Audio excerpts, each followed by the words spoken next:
প্রতিটি এয়ারক্রাফটেরই টেস্ট করার জন্য একটি বা দুইটি এয়ারক্রাফট রাখা হয় শুরু থেকে শেষ পর্যন্ত।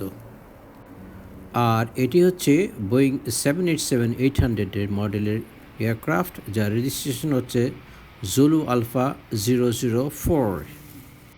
এটি এখন যাত্রা করবে বোয়িং ফিল্ড সিয়াটল থেকে পিনাল এয়ার পার্ক অ্যারিজোনাতে। এবার শুনি এটিস কন্ট্রোল এবং পাইলটের মধ্যে কথোপকথন। Boeing 004, heavy wind 360 at 8 runway, clear for takeoff.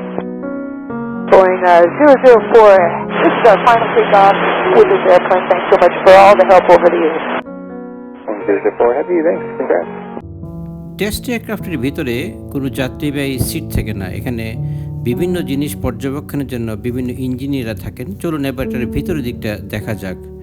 Boeing 787-800 এই যে প্যানেলগুলো দেখতেছেন, যে এখানে বিভিন্ন রকম ইনস্ট্রুমেন্ট চেক করার জন্য, ইঞ্জিন চেক করার জন্য, এভিনিক্স চেক করার জন্য, প্রেশারাইজেশন চেক করার জন্য, এরকম প্রতিটা জিনিসই চেক করার জন্য আলাদা আলাদা কম্পোনেন্ট থাকে এবং আলাদা আলাদা লোক থাকেন, যেটা অনেক দেশে টেক অফ ল্যান্ডিং করে।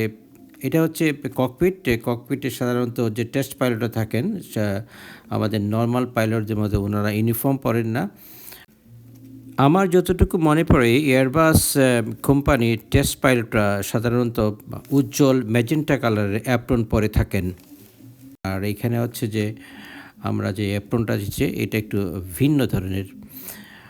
আজ এখানে আপনারা সবাই ভালো থাকবেন, সুস্থ থাকবেন। আল্লাহ হাফেজ।